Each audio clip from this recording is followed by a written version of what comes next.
We love sharing stories that touch your heart.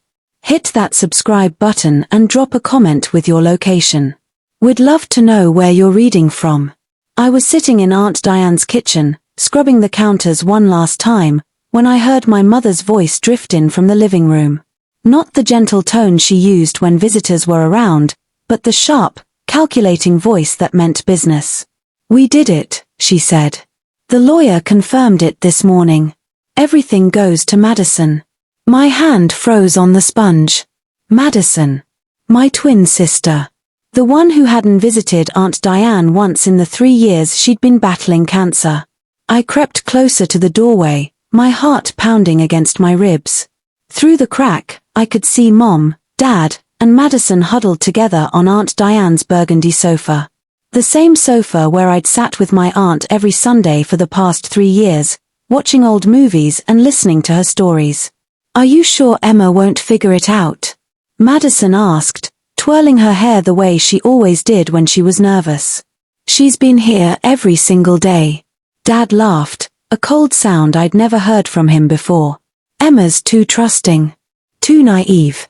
She'll believe whatever we tell her." Mom leaned forward, her voice dropping to barely a whisper. "The will name's the responsible twin. We simply told the lawyer that Madison has always been the responsible one. Emma's the flighty one who can't hold down a job." My breath caught in my throat. I had 2 master's degrees and worked as a social worker. Madison had dropped out of college 3 times and was currently unemployed, living in our parents' basement. But what about all those times Emma was here? Madison pressed. "The lawyer might have met her. Diane's lawyer is in Boston," Dad said dismissively. "He never came to the house. All the communication was through email and phone calls. We made sure of that." I pressed my back against the wall, my mind reeling. 3 years. 3 years of driving an hour each way every Sunday. 3 years of holding Aunt Diane's hand through chemo treatments. 3 years of late-night phone calls when she couldn't sleep and was scared of dying alone. "How much are we talking?" Madison asked. Mom's smile was visible even from my position in the hallway. "The estate is worth approximately $2.3 million. The house in Martha's Vineyard, the stock portfolio, the antique collection, everything. And the foundation money," Dad added. "Another $500,000 set aside for that literacy nonprofit Diane was always talking about." Madison laughed. "A nonprofit? That's ridiculous. I'm going to buy a condo in Miami." The floor creaked under my feet. All 3 of them went silent. "Emma," Mom called out, her voice suddenly honey-sweet. "Is that you, sweetheart?" I stepped into the doorway, my mind racing. I needed them to think I hadn't heard anything. "Yeah, just finished cleaning the kitchen. I'm going to head out." Mom stood up, crossing the room to pull me into a hug that felt like a trap. "You're such a good girl. Your aunt was so lucky to have you."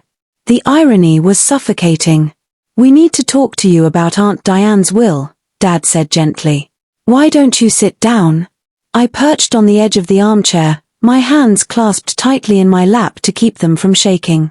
"Honey," Mom began, "your aunt left very specific instructions. She wanted everything to go to the twin who showed the most responsibility and dedication to family." Here it comes, I thought. After much consideration, Dad continued, "Diane decided that Madison exemplified those qualities." I stared at them. At my sister, who was examining her freshly manicured nails. At my parents, who couldn't quite meet my eyes. "Madison," I said quietly. "Now, Emma, don't be hurt," Mom said quickly. "You know Madison has really turned her life around recently. She's been so focused, so driven. Madison hadn't had a job in 8 months. Of course, there's a small bequest for you," Dad added. $5,000. Diane wanted to make sure you were taken care of too. $5,000. Out of $2.8 million. "I see," I managed to say. My voice sounded distant, like it was coming from underwater. "I hope this doesn't create any bad feelings between you and your sister," Mom said, shooting Madison a warning look. Madison finally looked up from her nails. We'll always be sisters, Em. Money doesn't change that. I wanted to scream. To throw something. To demand the truth. But something held me back. Some instinct that told me to play along, to wait, to watch. Of course not, I said, standing up.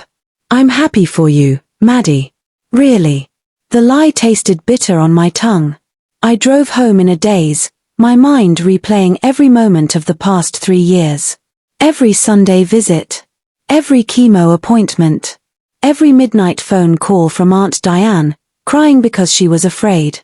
You're the only one who cares, Emma, she told me once, gripping my hand. Your parents, they come by when they want something. Madison hasn't called me in years. But you show up. That means everything. I remembered another conversation, just 6 months ago. We'd been sitting in her garden, watching the sunset. I'm updating my will, Aunt Diane had said. I want to make sure it goes to the right person. The one who understands what family really means. You don't have to explain your choices to me, I'd told her. She'd smiled. I'm not explaining. I'm promising. Everything I have, it's going to build something good in this world. And you're the only one I trust to do that. I pulled into my apartment parking lot and sat in the car, gripping the steering wheel. Something was wrong. Aunt Diane wouldn't have changed her mind. She couldn't have. The next morning, I called Aunt Diane's lawyer in Boston. A secretary answered. Hi, this is Emma Richardson. I'm calling about my aunt's estate, Diane Patterson. Oh yes, Ms. Richardson. I'm so sorry for your loss. Mr. Bradley is in court today, but he should be back around 3 if you'd like to schedule a call. Actually, I wanted to confirm something. Did Mr. Bradley ever meet my twin sister Madison in person? There was a pause. Let me check the file. 1 moment. I waited, my heart hammering. According to our records, all communication regarding the will was conducted via email and telephone with your parents, Gerald and Patricia Richardson. They identified themselves as the executors. There's no record of Mr. Bradley meeting either you or your sister directly. My suspicions crystallized into certainty. Thank you. That's all I needed to know. I hung up and sat in silence. My parents had controlled all the communication.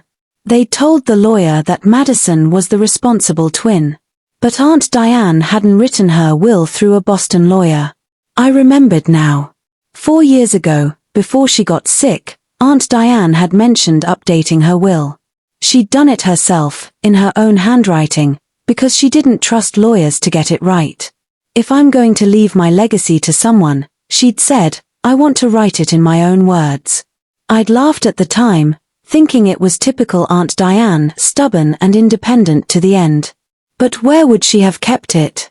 I thought back to all those Sunday visits. The hours spent in her study, organizing her papers, cataloging her book collection. She'd shown me so many things, photo albums, old letters, her collection of first edition novels. The novels. Aunt Diane collected first editions, particularly by female authors. She had over 300 books, each one carefully preserved and logged. I grabbed my keys and drove back to Aunt Diane's house. My parents' car wasn't in the driveway, they'd mentioned something about meeting with the estate appraiser downtown. I still had my key. I'd used it every Sunday for 3 years. The house felt empty without her. I stood in the foyer for a moment, gathering my courage, then headed to the study. The bookshelf covered an entire wall. I started with her favorites, the ones she kept in the special climate-controlled cabinet. Louisa May Alcott, Virginia Woolf, Toni Morrison, Maya Angelou. It was inside the first edition of Little Women that I found it. A sealed envelope with my name written in Aunt Diane's distinctive handwriting. My hands trembled as I opened it. Inside was a handwritten will, dated 2 years ago, and notarized. I recognized the notary's name, Mrs. Chen, who lived 3 doors down and had been Aunt Diane's friend for 40 years. I read it once. Then again. Then a 3rd time to make sure I wasn't dreaming. I, Diane Marie Patterson, being of sound mind and body, do hereby leave my entire estate to my niece, Emma Jean Richardson. Emma has shown me what true family means. She has cared for me without expectation of reward, loved me without condition, and demonstrated the values I hold most dear. It is my express wish that Emma use the foundation fund, $500,000, to establish the literacy nonprofit I've dreamed of creating, a program to provide books and reading support to underserved children. I know she will honor this wish, as she has honored me with her presence and love. To my niece Madison, I leave my collection of costume jewelry, valued at approximately $3,000, with the hope that one day she will learn the difference between what glitters and what truly shines. To my brother Gerald and his wife Patricia, I leave nothing. They have shown interest in my wealth but not in my well-being. They know what they have done. I have deliberately created this will in my own handwriting and had it properly notarized to prevent any contestation or manipulation after my death. This is my final word on the matter. Tears blurred my vision. She'd known. Somehow, she'd known my parents would try something. But there was more in the envelope. A small diary, bound in green leather. The first entry was dated 4 years ago. Gerald called today asking about my investment portfolio. He didn't ask about my health. He didn't ask how I was feeling. Just money. Always money. I told him nothing. I flipped through the pages. Entry after entry documented my parents' increasingly aggressive attempts to learn about her finances. And then, starting 3 years ago, a different pattern emerged. Emma came today. We watched Casablanca and ate popcorn. She brought the kettle corn I love from that farmer's market. She didn't know it was my favorite, she just noticed I'd mentioned it once, weeks ago. That's who Emma is. She notices. She cares. Chemo was brutal today. Emma sat with me for 6 hours. She didn't complain once. Madison called, first time in months, but it was to ask if I could loan her money for a trip to Cabo. I said no. She hasn't called back. Gerald and Patricia visited today. They wanted me to sign some papers, something about updating my estate documents. I refused. They were angry. After they left, I called Mrs. Chen and had her notarize my real will.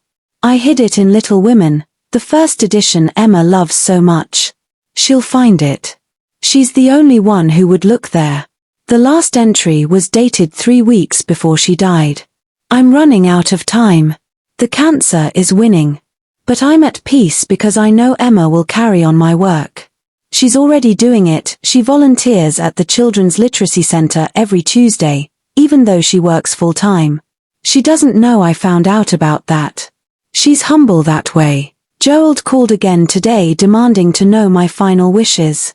I told him I'd left everything to the responsible twin. I saw the greed flash in his eyes. He thinks he can manipulate this. He thinks I'm too sick to notice. But I've outmaneuvered them. The handwritten will is legal, binding, and impossible for them to contest. Mrs. Chen has a copy. My friend Judge Morrison has a copy. And Emma will find the original. To anyone reading this after I'm gone, Emma is my legacy. Not the money, not the house. Emma.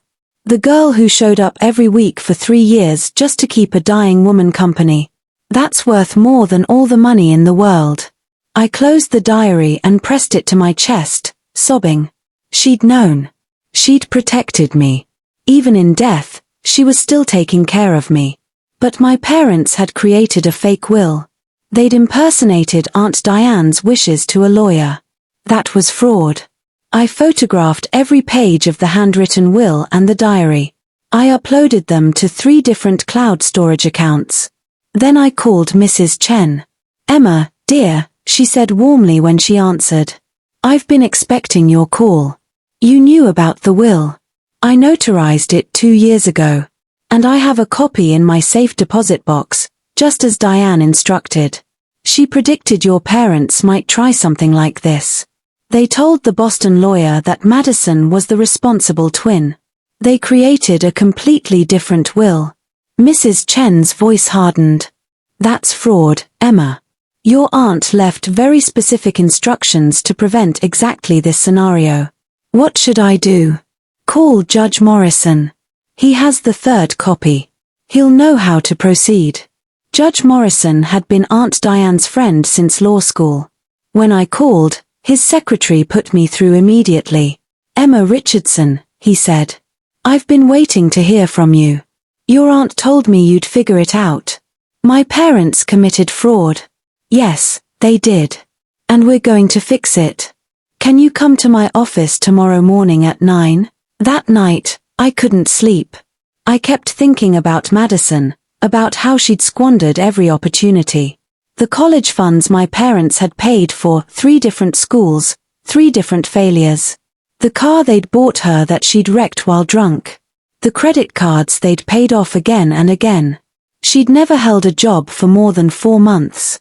She'd never saved a dime. She'd never shown up for anyone but herself. And now she thought she was getting $2.3 million. The next morning, Judge Morrison's office was exactly what I expected: wood-paneled walls lined with law books, a massive oak desk, photographs of his family and career highlights. Your aunt was one of my dearest friends, he began, gesturing for me to sit. When she told me what she suspected your parents might do, I admit I was skeptical. But Diane was always 3 steps ahead of everyone else. He pulled out a legal folder. This is my copy of her handwritten will. I've already spoken with the Boston attorney your parents hired. He's been informed of the fraud and has withdrawn from the case. What happens now? Now we file the real will with the probate court. Your parents will be notified that their version is fraudulent.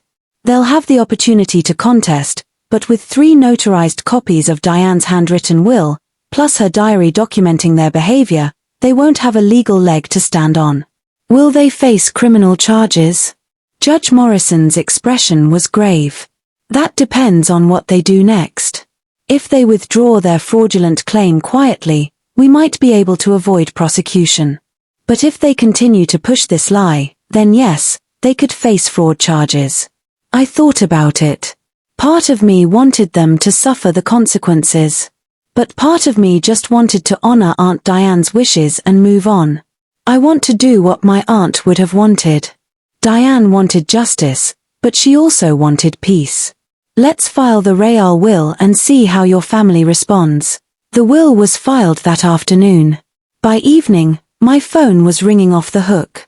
I didn't answer. I let it ring and ring and ring. Finally, a text message from my mother: we need to talk. Now. Then from Madison: what did you do? And from my father: Emma, this is serious. Call me immediately. I turned off my phone and went for a walk. The next morning, there was a certified letter waiting at my apartment. A summons to a family meeting at my parents' house. I almost didn't go. But I needed to see their faces when they realized they'd lost. When I walked into their living room, all 3 of them were waiting. Mom and Dad on the sofa, Madison in the armchair, her eyes red from crying. You went behind our backs, Mom said without preamble. You filed a fraudulent will. Actually, I said calmly, sitting down across from them, I filed Aunt Diane's real will. The one she wrote in her own hand 2 years ago. The one you knew nothing about.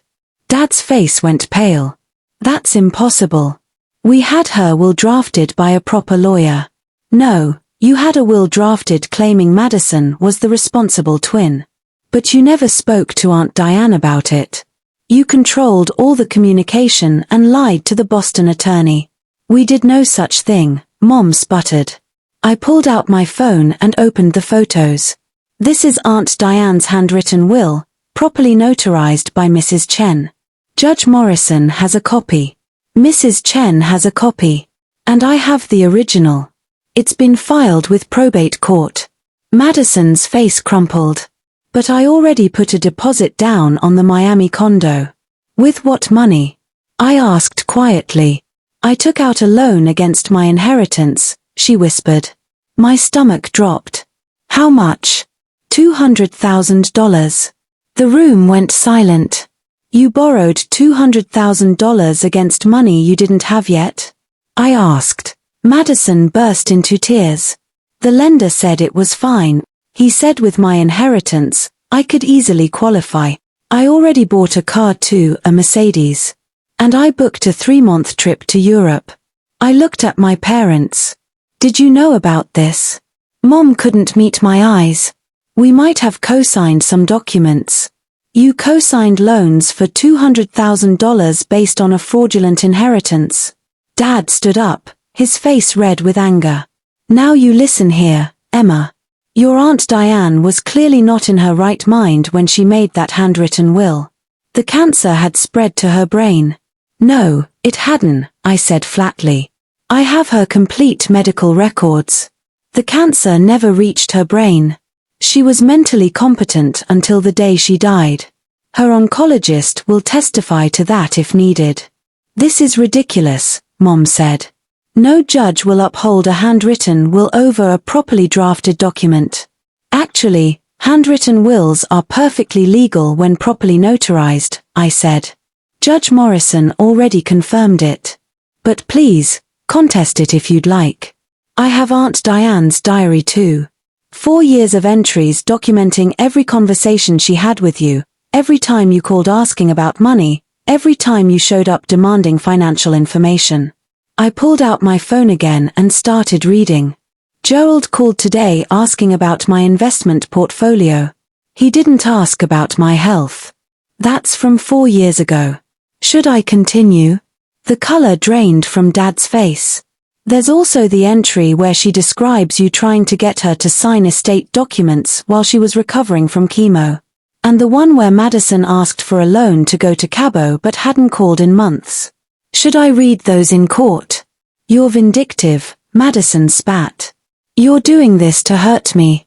I looked at my twin sister, identical to me in every physical way, but so different in every way that mattered. No, Maddie. I'm doing this to honor Aunt Diane's wishes. She wanted her money to create something good in this world. A literacy non-profit to help children who can't afford books. That's what she dreamed of, and that's what I'm going to build. What about me? Madison's voice rose to a shriek. I have debts. I borrowed money. That's not my problem. You spent money you didn't have on things you didn't need. That's on you. Mom stood up, her face twisted with anger I'd never seen before. You're going to destroy this family over money. No, I said quietly. You already did that. You committed fraud. You lied to a lawyer. You tried to steal from me. I'm just making sure Aunt Diane's real wishes are honored. We're your parents, Dad said. We raised you, fed you, clothed you. You owe us. I owe you nothing. You did the bare minimum that parents are legally required to do. But Aunt Diane, she showed me what real love looks like. She taught me that family isn't about obligation, it's about showing up. I stood up, gathering my purse. I showed up for her every single week for 3 years. Where were you? Nobody answered. The probate hearing is next month. You can contest the will if you want. But you'll lose, and you'll be exposed as frauds. Your choice. I walked out of that house and didn't look back. The probate hearing was mercifully brief. My parents' lawyer took one look at the handwritten will, the notarization, the diary entries, and the testimony from Mrs. Chen and Judge Morrison, and advised them not to contest. They didn't show up to the hearing. Madison sent a letter to the court begging for her rightful inheritance, but the judge dismissed it without comment. The estate was settled in my favor. All $2.8 million. Madison's creditors came after her within weeks. The Mercedes was repossessed. The Miami condo deposit was lost. The trip to Europe was cancelled. She declared bankruptcy at 28 years old. My parents had to sell their house to cover the loans they'd co-signed. They moved into a small apartment across town. They tried to reach out several times, but I didn't respond. I used the $500,000 foundation money exactly as Aunt Diane had wished. The Patterson Literacy Foundation opened 18 months after her death. We provide free books, tutoring, and reading programs to underserved children in 3 states. At our opening ceremony, I placed a photo of Aunt Diane in the lobby, along with a quote from her diary: "True wealth is measured not by what we accumulate, but by what we give away." Mrs. Chen attended the opening. Judge Morrison too. Even some of the nurses who'd cared for Aunt Diane during her chemo treatments. My parents and Madison weren't invited. I started receiving letters from Madison about 6 months after the foundation opened. Long, rambling letters about how I'd ruined her life, how I was selfish, how Aunt Diane would be ashamed of me. I saved them all in a folder without reading past the first few lines. Then one day, a different kind of letter arrived. "Emma, I know I don't deserve your forgiveness. I know what Mom and Dad did was wrong, and I went along with it because I'm weak. I've always been weak. I'm in therapy now. Court-mandated because of the bankruptcy, but it's actually helping. My therapist asked me to write down every opportunity one was given that I wasted. The list was 7 pages long. I look at what you've built with the foundation and I'm ashamed. Not because you have the money and I don't, but because Aunt Diane was right about everything. You were always the responsible one. You were always the one who showed up. I'm not asking for money. I'm not asking for forgiveness. I just wanted you to know that I finally understand. Madison." I read it 3 times. Then I put it in a different folder, not the trash, not the save pile. Somewhere in between, a year later, I received another letter from Madison. This one was shorter. "I got a job. It's just retail, but I've been there for 8 months. Longest I've ever kept a job.